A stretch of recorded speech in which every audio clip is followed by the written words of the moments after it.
Okay.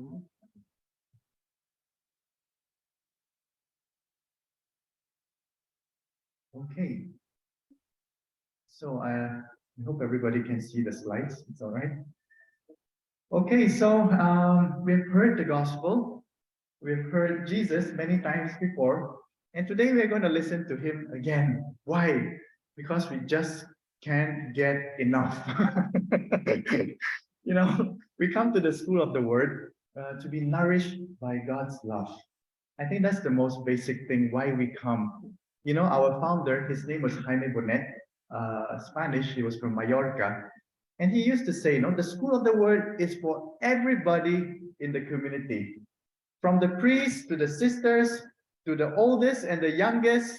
Everybody has, no matter what mission they're doing, everybody has to attend the school of the word. Why is that? Because everybody needs to be nourished by the word of God.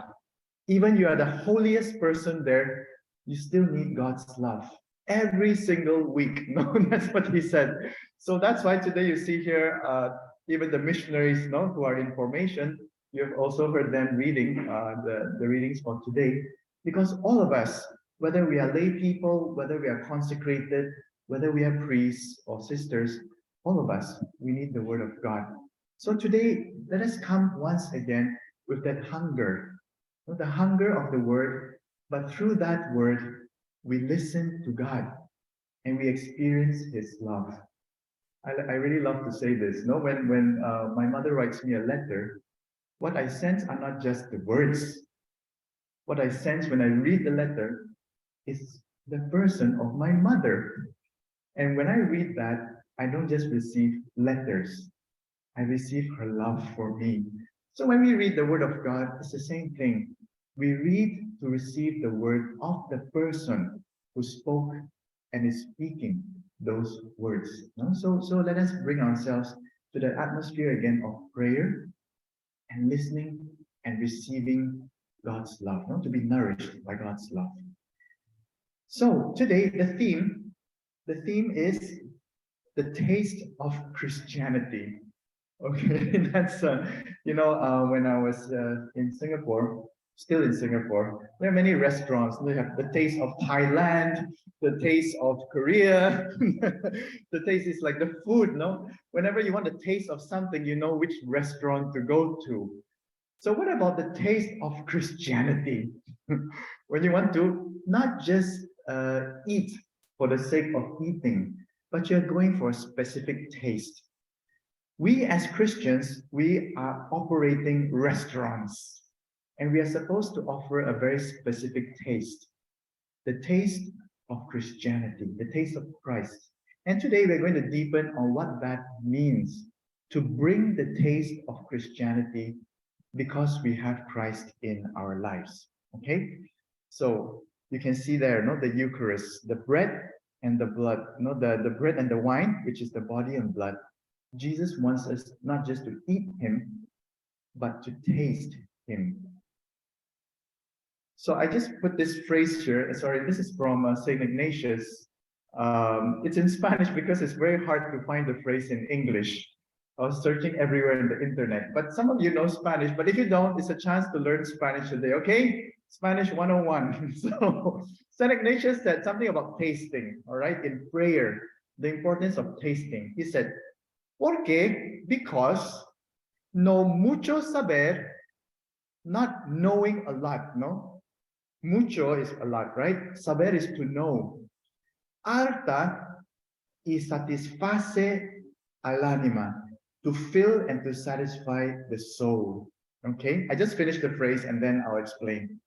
Más, more than that, el sentir y gustar, to feel and to taste, to savor de las cosas internamente, the things, to taste and to savor the things interiorly.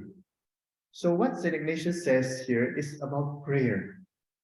When he said, when we pray and we want to be nourished by God's love, it's not knowing a lot that will fill or satisfy our souls. It's not about knowing many things, many ideas. More so, it is to feel and to taste those things that we know interiorly.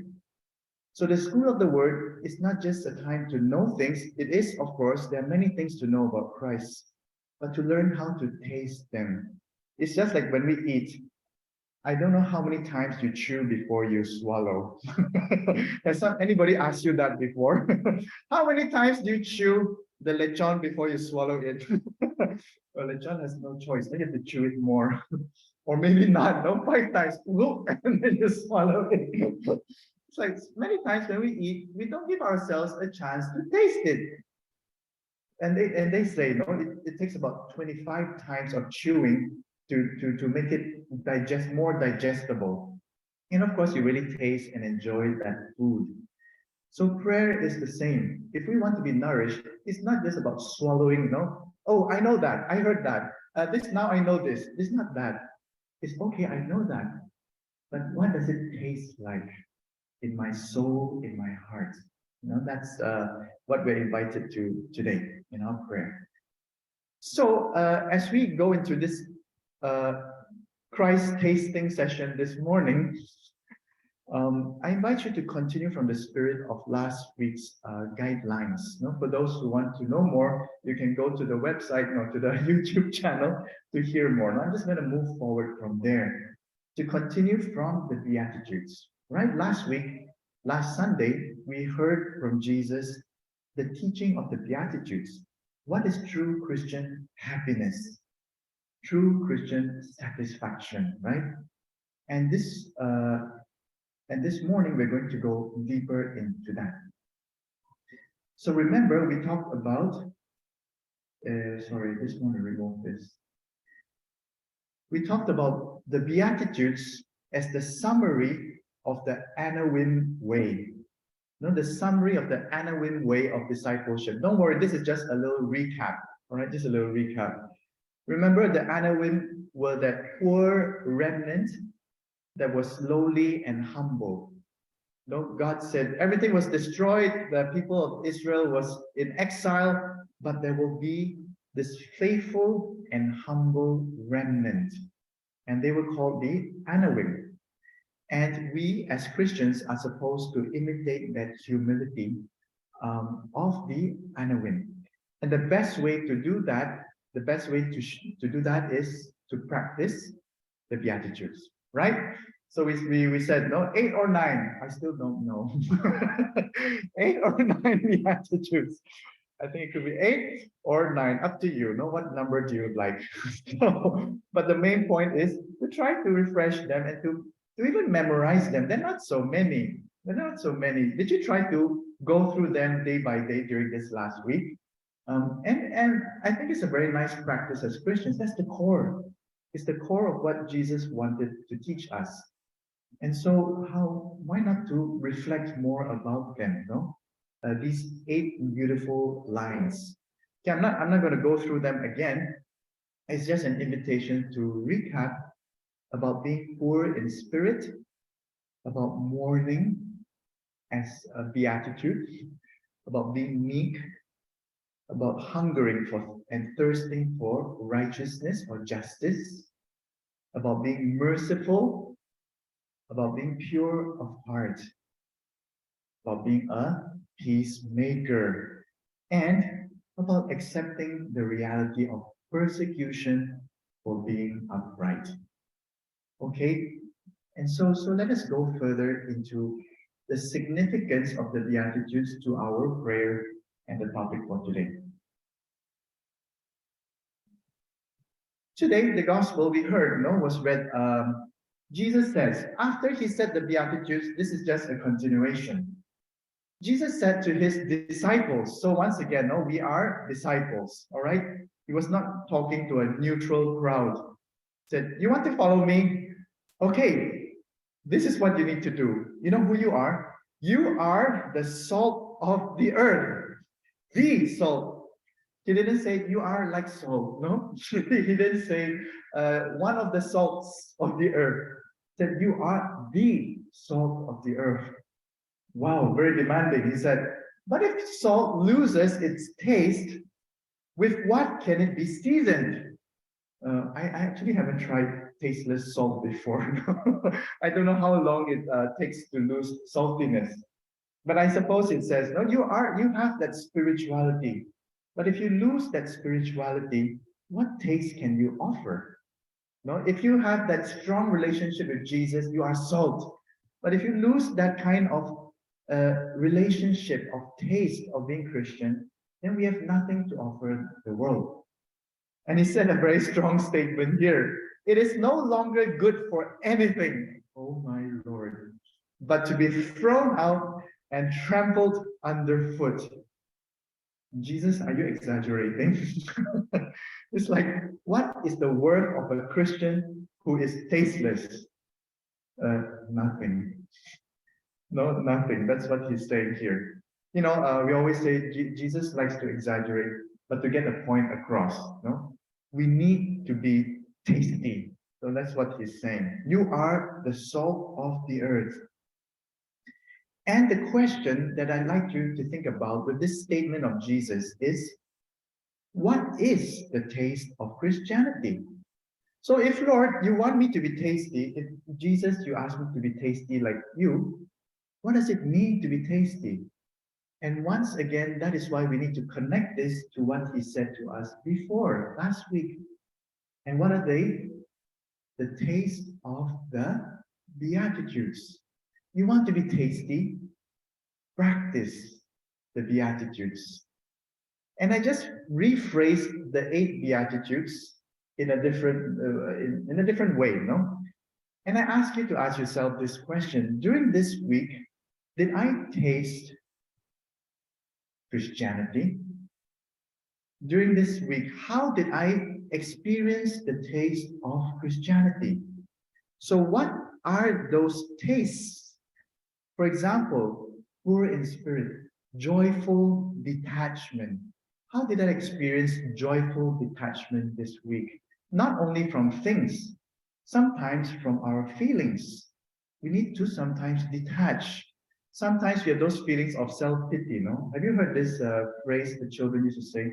Nobody loves me, everybody hates me. Nobody loves me, I eat worms. Sometimes we have those kind of feelings in our life because maybe some things are happening that are difficult.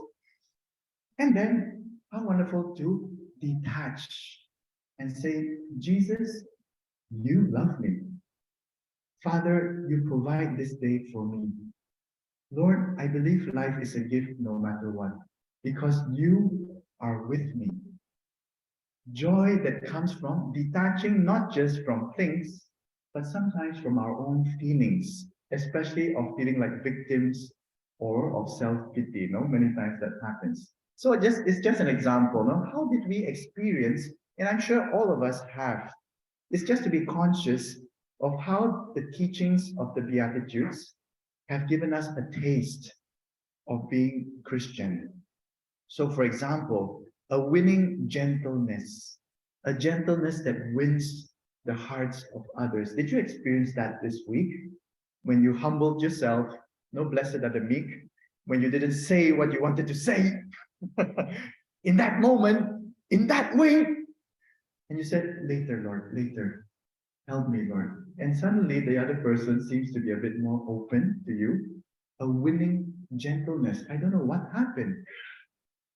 A simple compassion.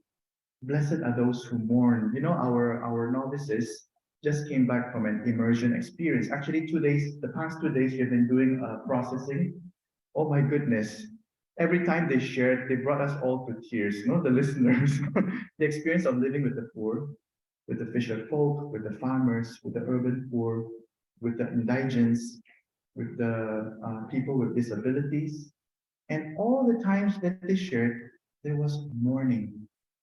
People who just simply want to feel compassion. Simple. There's nothing else to hide, nothing. When I see suffering, I feel the pain. Simple compassion. Prompt justice. Blessed are those who hunger and thirst for righteousness. And remember what we reflected on last week with Pope Francis? Prompt justice is when I do just works, not when I expect others to be just, But it's when I myself ask myself, how am I being just today? And I carry out that act of justice. So, for example, I know that it is my role to do that. I know there's something good I can do. And I just decide not to complain, not to blame others, but just to do it. I could do it that moment, and I just decided to do it. And I experienced the joy of having done my part. And even if the world is a difficult place to be in, our self pity comes in again. I experienced that there's hope. Why? Because I overcame that selfishness in me. I was able to overcome that self centered feeling in me to do what was just. So if I could do it, it gives me hope that others could do it also when they know Jesus Christ. So prompt justice, focus on mercy, remember, giving and forgiving. This week, did you taste that? Did you forgive this week? I think every week we have a lot of things to forgive in ourselves, in others, in our expectations. Every week, just making the practice, doing the practice of forgiving. Forgive a lot and always. No, I heard a priest said, forgive a lot and always, and you will experience the Beatitudes. Because once you forgive, you can give again joyfully. But once you don't forgive, it's like you cannot give anymore, even if you want to. So forgiving and enjoying giving again. That focus on mercy, seeing God in everything. Blessed are the pure.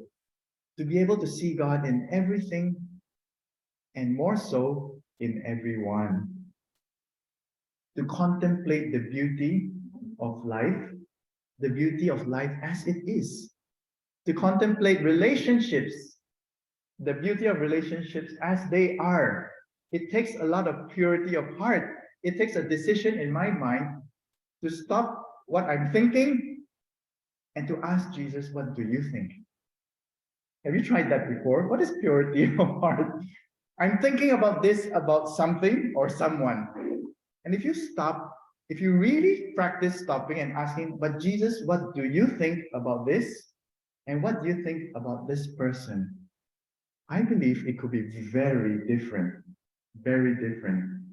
Purity of heart is the desire to see God and to ask God his perspective, and to see the beauty of life as it is. Of course, there are things that we need to change, that everybody's not perfect. I think that something that helps me a lot in relationships is that I think everybody's quite good here and everywhere, quite good.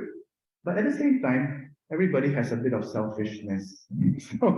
So that's why when the selfishness comes out, um, I think the forgiving part comes in. No, just forgive. Forgive because there's selfishness in that person and there is in me also. But I think in general, we're all quite good. And then you start to see the beauty of relationships as they are. Sinner and saint. No, oops. I think it died. Hello. Yeah, it died. So I'll just shout a bit. Is it okay? Or I don't know whether we can get another mic, but can you hear me like that? And online, I hope it's okay if I shout a bit. so I think this is something that the Beatitudes are trying to help us to realize that Christian life is a healthy tension, and it's learning to live with that healthy tension of imperfection. Longing for what is perfect, be perfect as the Father is perfect, Jesus says. But at the same time, accepting imperfection. How can we have a happy marriage between the two? Be perfect, but accept imperfection. But that's Christian life. That's the Christian paradox. No, that's what we say. And this is what Jesus tries to teach us in the Beatitudes and invites us to taste that kind of wisdom. Harmony and reconciliation. Blessed are the peacemakers. Wow, this is a really challenging job, to accept the task of entering into conflict sometimes. Do you all like conflicts? not Kellogg's cornflakes, okay? Sorry, that's a joke from somewhere. But we all don't like conflicts. Why would I enter a situation of conflict and try to bring peace? And Jesus says, you will taste what it means to be a child of God. How wonderful. Thank you. You see, prompt justice. so, so, and peace in persecution. No? Blessed are those who are persecuted for the sake of uprightness. You know, I think all of us, if we look at it, we are here to try to do something good for the Lord and for each other. And in the whole church, we do that. And how can we learn also to accept peacefully that there will be misunderstandings, there will be misconceptions of some things, because that's why we are here to work and to learn how to love. So, in summary, what is the taste of Christianity? All of us, we are invited to taste it and to savor it. Remember, chew. Let us chew a little bit more this coming few weeks because the Sermon of the Mount is going to continue during this next few Sundays. So let us chew it with Jesus. Not the 5 loaves and the 2 fish he was eating. Let's chew it slowly. Don't rush to swallow. Okay, everything. The taste of the Beatitudes. As Christians, we are called to give taste to the world. That's a wonderful, wonderful calling, a wonderful vocation. As Christians, we are called to give taste to the world. Sometimes life can be boring, tasteless, you know, but when they see a Christian, they say, wow, that's interesting. I may not like it. It may be overacting to me. That charity is too much for me, but it gives taste. It gives taste. Well, this is a question I already asked you to think about. No? How were you able, perhaps during this past few days, how were you able to draw out the taste of the Beatitudes in your life? Not just this week. How were you able to draw out the taste? Have you tried wine tasting before? Do you like wine? No, oh no, somebody don't like wine. I love wine. I remember every time my friends visit me, I say, "Oh, I'll bring you wine tasting." You know, but it's not because I want to bring them to wine tasting. It's because I love it. So, but you know, some of the people here are experts in that. They swirl the wine, they smell it, and then you know, before you even drink it, you already feel the taste. Why don't we do that with the Beatitudes? Draw it out. Draw the full flavor of the new wine of the gospel, the new wine through the Beatitudes.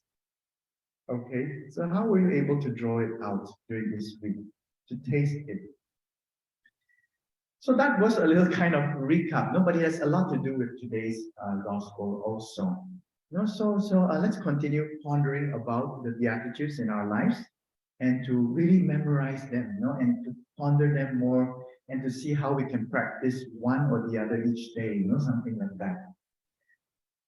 But Jesus today in his gospel also calls us to be light, to shine, okay?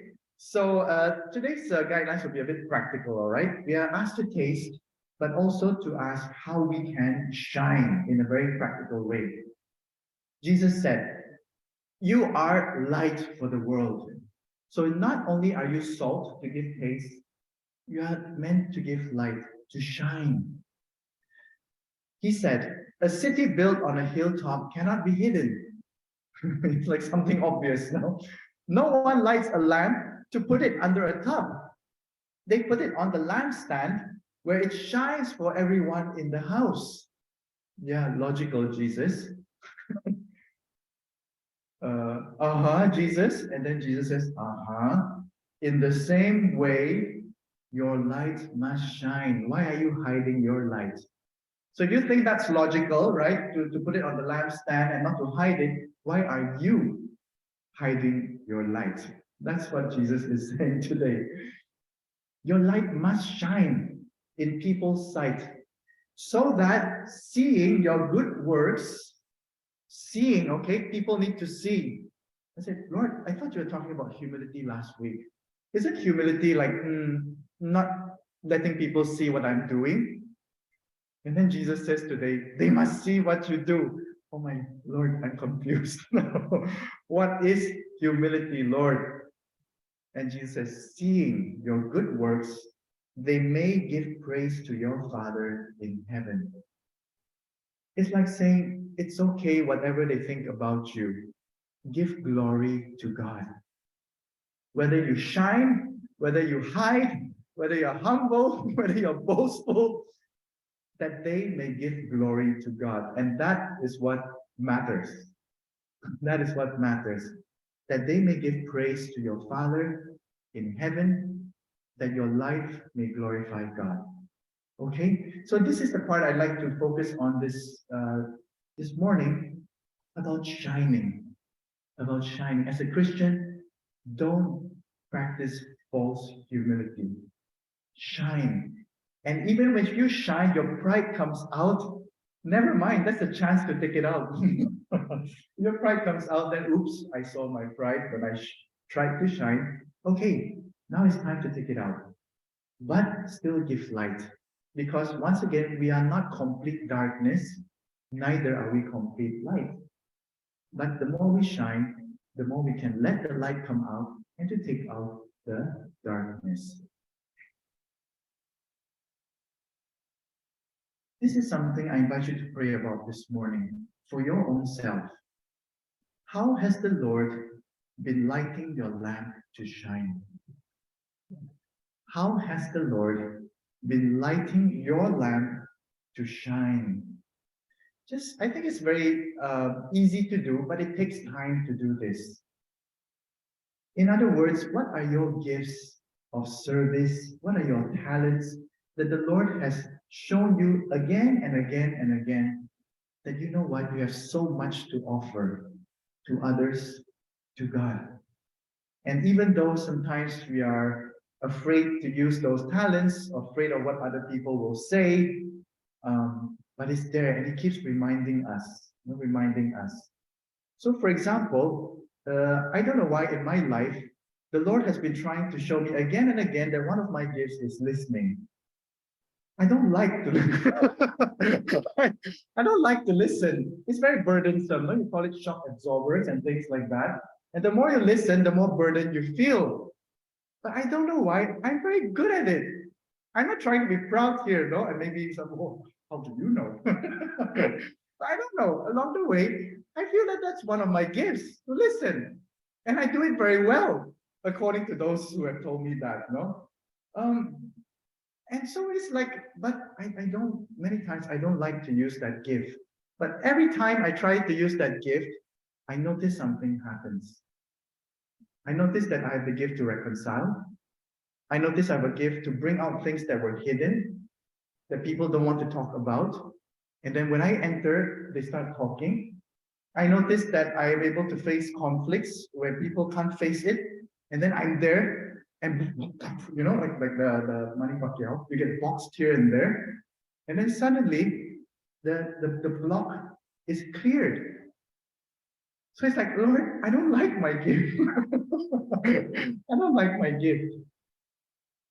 But the Lord has been consistently showing me that He's trying to light my lamp to shine. It's like, okay, there are times you choose to use your gift. There are times you choose not to use your gift. But more and more, you know that I'm lighting your lamp. You know that I'm giving you that gift. And anytime you want to use it, you will be able to use it. No matter how you feel, no matter even you think you're a sinner, no matter if you think that you're not worthy, the moment you choose to use that gift, something good is going to happen. You know, I want to invite you to pray about this question. What is that gift that the Lord is making, sorry, my English, no? Is trying to make it shine in you? What is that? Because the more we find that gift, the more we realize God is so good. God is so good that no matter how bad we feel we can be, He never changes His mind about the gift He has given us. Romans 11:29. Romans 11:29. If you have got your Bibles, you can read that. God does not change His mind about the gifts that He has chosen us for. He doesn't change His mind. And so anytime you want to, you can use that gift for the good of others. What is your gift? What is your gift? Today I invite you also to deepen on your gift by looking at the good works that Jesus has taught us through the church. Okay? So remember, it said people must see your good works. So what are the good works traditionally in our church? And if you remember the year of mercy, 2016, was it? The year of mercy. Oh God, I forgot also. Well, it was there, right? And sometimes we forget about it. The year of mercy was one of the hallmarks of the papacy of Pope Francis. No, he declared an extraordinary jubilee. Normally you have to wait every 25 years. He said, no need to wait. This year there's something special. Remember the core of Christianity, mercy, mercy. So what are the kind of good works that the year of mercy was teaching us? To go back to the Christian tradition of two kinds of works of mercy. The corporal works of mercy, the physical ones, the material works, and the spiritual works of mercy, the hidden ones. And Pope Francis was teaching us or sharing with us at that time that both kinds are important. We cannot just do one without the other. Why? No, because sometimes we feel I'm very good at doing physical works of mercy. No, I will just focus there. Or I like the spiritual works of mercy, not because I don't like the physical ones. He said both are important. Why? Because the corporal or the physical works of mercy are meant to help others, while the spiritual works of mercy, while we help others, is mainly for our own conversion, is for ourselves. So the corporal works of mercy has an effect in others that is very clear, and that effect is not in us, right? Because we do good for others. But the spiritual works of mercy works more for ourselves, and it brings us to greater satisfaction in our Christian lives, more authenticity of what it means to be Christian, because it transforms us innerly. So I invite you to go through this list also. As we enter the Beatitudes and the shining with the good works, I invite you to look through and to see what is your gift. What have you constantly seen in yourself that you are so good at, even though you didn't think about it or work at it? It's every time you choose it, you're good at it. Corporal and spiritual, okay? So don't choose just one side. Corporal and spiritual. So, corporal works of mercy, I'll just go through so that you can slowly let it sink in. What are the corporal works of mercy? To feed the hungry. In the pandemic, we knew that how important that is. To give drink to the thirsty. To clothe the naked. Even today, there are people who need to be clothed. Shelter the homeless. They're still homeless today. Visit the sick. People who still need comfort and feel lonely. No one cares for them.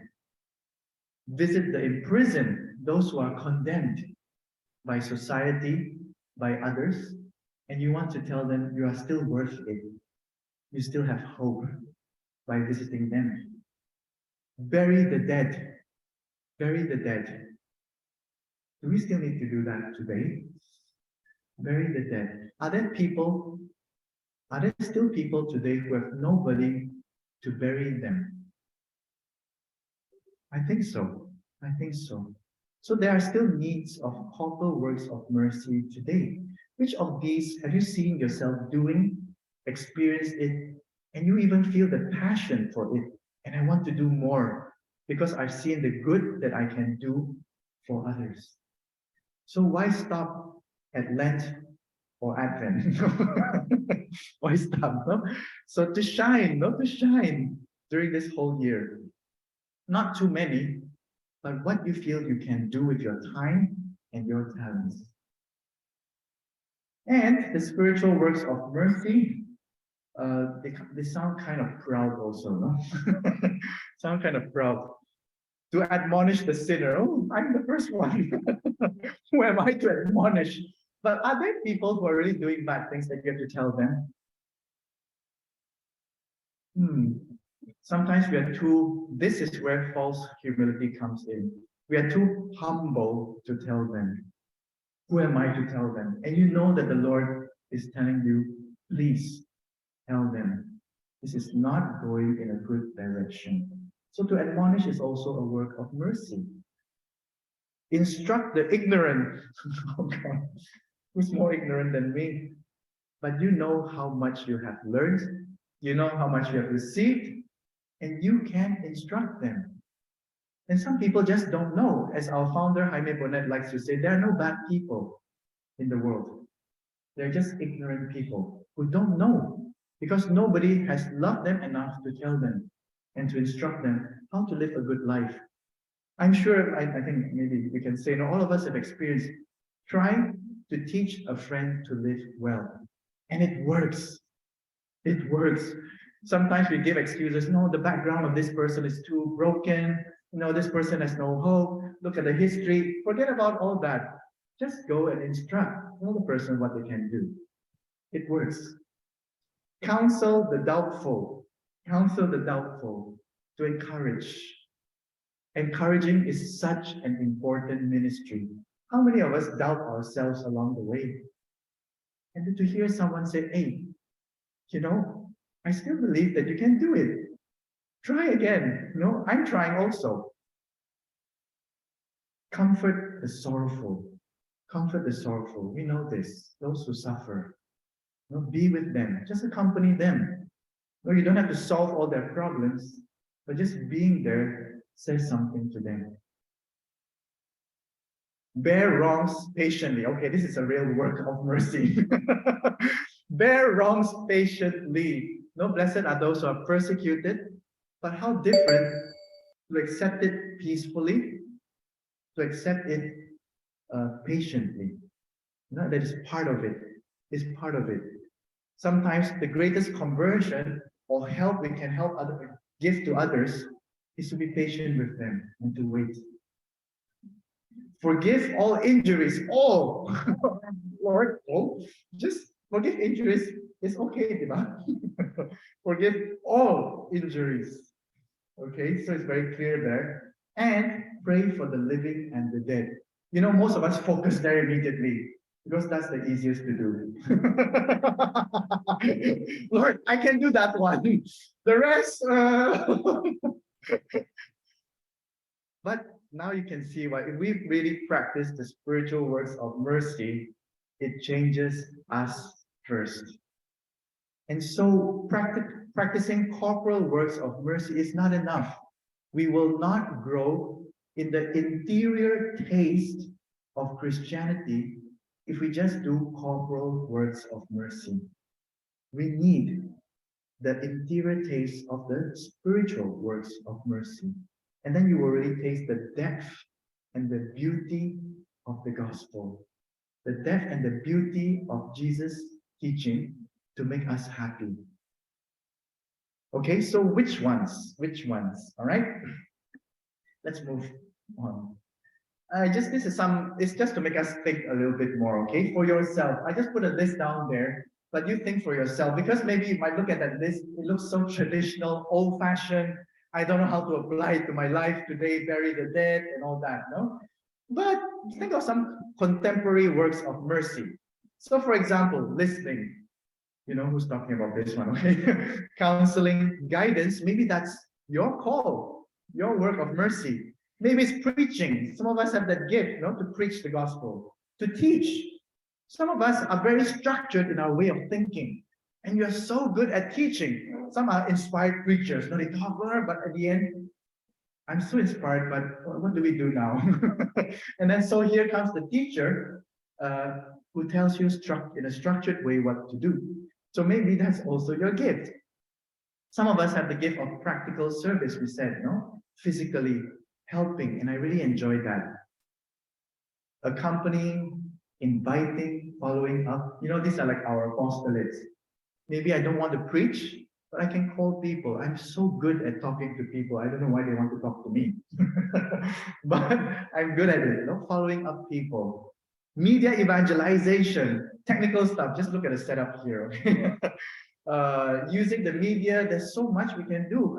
Media posters, we have seen that also for our encounters, organizing retreats, events, encounters, welcoming, animating, encouraging, etc. No? Just look at the whole list. There's so many works of mercy that we can do today. Some of us write very well. Why not use that, right? Singing, some sing well, some sing and make people laugh when they sing. so that's also a gift, entertaining, hosting, music. So decoration, some are good at designs, some are good at cooking. Can you please tell me who's good at cooking? I think we need that. At nourishing, and you enjoy it. Fundraising, that has been a great help for us in the mission. Also, meeting people, dialogue. Some of us just love meeting people, organizing chats, and that's a gift. Why not for the Lord? No, some enjoy prayer leadership, and they really have that gift. You give them a microphone in front. Can you lead the prayer? And suddenly they bring us to a deep encounter just with leading the prayer. Some are good at catechism and knowing the church tradition, the history, and all the riches we have, we can learn to share it. And others could be good at reading and research. There are persons who read and read and read, and others of us look at, how come we can read so much? I'll just watch a video. But that's a gift, to research into the resources that our humanity has for the Lord. So what are those contemporary works of mercy that you could do today? If you're happy to, please call me and tell me, okay? I will channel you to something. Why not, right? We're here. And if we enjoy it, why not shine? Why not shine and encourage others to shine? Just a little note here about false humility. This is a poem that many of us have heard before, and we always attribute it to the wrong person. Okay? But maybe for good reasons, no? It's by Marianne Williamson, and many people said that Nelson Mandela was the one who wrote it. And Nelson Mandela Foundation even said, we are not the ones. But it was this lady who wrote it, called Marianne Williamson. I really love it. It says here, or she says, it is our light and not our darkness that most frightens us. What a profound statement. It is our light and not our darkness that most frightens us. We are not really afraid of our sins, our weaknesses, but we are afraid of how powerful our gifts can be. Because when we really use those gifts, we see the effect. And suddenly we become afraid. I don't know why. Maybe because many people will look for us. Maybe we're afraid people will criticize us. Or maybe we're afraid people will be jealous of us. And we are so afraid of our gifts. And we ask ourselves, who am I to be brilliant, intelligent, gorgeous, beautiful, handsome, talented, gifted, fabulous? Wow. Who am I, to be that guy on, like Britain's Got Talent, or Philippines Got Talent? Who am I to stand there on that stage? Have you watched one of those things before, Britain's Got Talent and all that? And why is it when people clap, they start to cry? When people give a standing ovation or great comments, the performer starts to cry. Why is it? Maybe perhaps because, is that really me? Am I really that fantastic, fabulous, brilliant, gorgeous, and talented person? I never believed it. And many times we are like that. No? We look down so much on ourselves, and then we don't allow our gifts to shine. Actually, she says, actually, who are you not to be? Why can't you be gorgeous, brilliant, talented, and fabulous? You are a child of God. After all, your playing small does not serve the world. Hiding how great a person you are does not serve anyone, does not help anyone. Sometimes we think, no, sometimes this is really false humility. I don't know if it happens to you, it sometimes happens to me. Oh no, I think I'm performing too well. So in order to help the other person not to feel so bad, I have to be humble. Sometimes we might do that. It says, you playing small, pretending not to be so good, does not help anyone. You know, I think it's good to clarify that idea in our minds and our hearts. And she said, there is nothing enlightened and so holy and so humble about shrinking, becoming smaller, so that other people won't feel insecure around you. Sometimes that's our feeling. Oh, they might feel insecure. No, they might become jealous. Why should they be? Who am I after all? We were born to make manifest the glory of God, not to shine. The glory of God that is within us. The Father who is there, who has given us those gifts and who wants us to shine. It is not just in some of us. That is why we don't have to worry that others will feel insecure. It's not just in some of us, a special group. It is in everyone. Everyone is gifted. And as we let our light, our own light shine, unconsciously, we give other people permission to do the same. Because maybe others are thinking the same. You are being humble, I'll be humble also. And that person becomes humble. And in the end, nothing happens, because we're all so humble, so to speak. But when we shine, we allow other people to say also, I'm not being proud. I just want to serve. And I want to share my gift as well. How wonderful to bring that atmosphere of joyful service back to the church. Do you remember all those moments when you served and you really enjoyed the whole community serving together, everyone coming and just placing their gifts there? How wonderful to build that in our church today. Let your light shine. Today, I invite you as a sum up to pray with Jesus, the crucified Christ. Okay?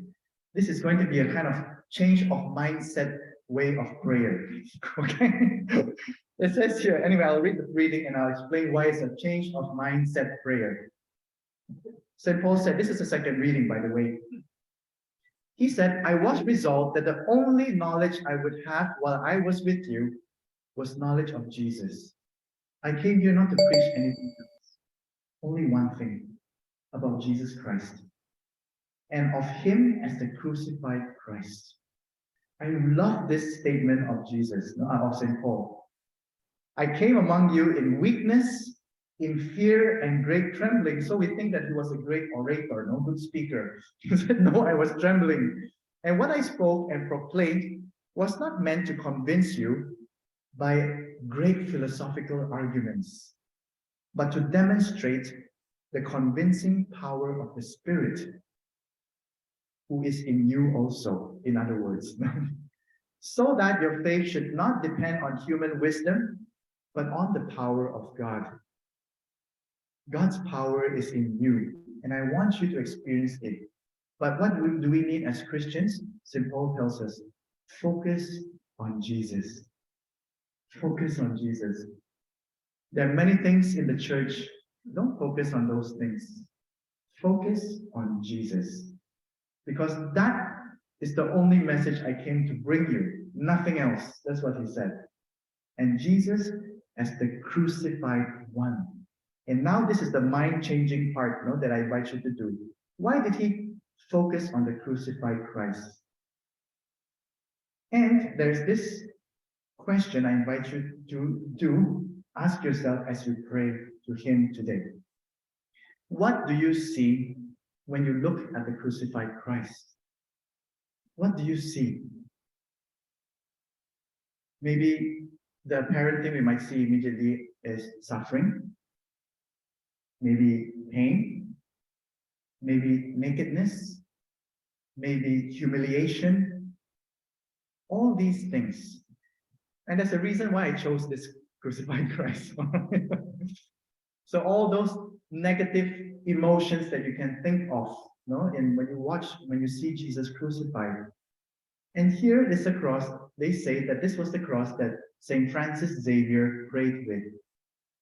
The cross of Saint Francis Xavier before he came for the missions. They call it the smiling crucified Christ. Maybe what I see apparently is not what Jesus crucified represents. Perhaps it's joy. Perhaps what we are called to see there is not so much the pain and the suffering, but the love. The glory of love, the victory of love, the power of love, the spirit of love that is there. I always like to say this, when I look at my grandmother before, she was all bent, all crooked, hunched because she had 11 children. 13, sorry, she had 13 children, my mom and her brothers and sisters. Osteoporosis, everything. I remember when I was a little child, my cousins and we used to make fun of her very bad, band and all the hunchback, whatever. And one day my mom was so angry with us. And she came shouting at us, "Stop it! Stop! You don't know how much your Lola has done for you." And all this is a sign of her love.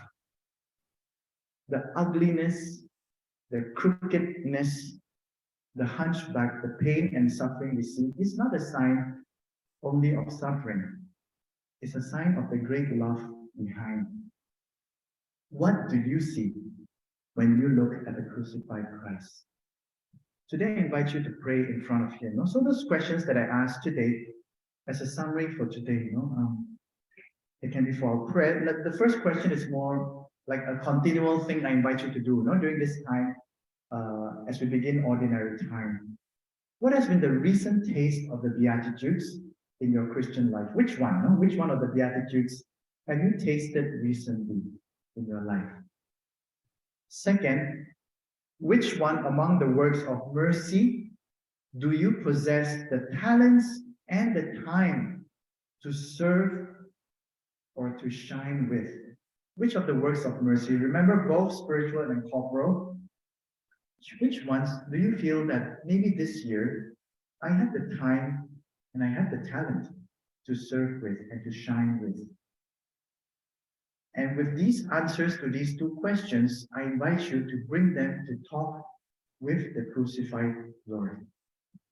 Talk to the crucified Lord, number 3, about how you could give of yourself more confidently, more joyfully in the service of the Lord this year. Talk to him. The crucified Christ who is smiling, who's looking at you, who's so happy with all the gifts he has given you. And he's saying, for me, the main thing actually I see in the crucified Christ is generosity. Someone who was so happy that he gave everything he had to shine and to give that Christian taste to the world. He knew what he was giving to the world, the taste, and to shine by giving everything that he had. And therefore, when he died, he smiled. He smiled. So let us ask him, how can we have that same confidence and the same joy to serve the Lord during this year?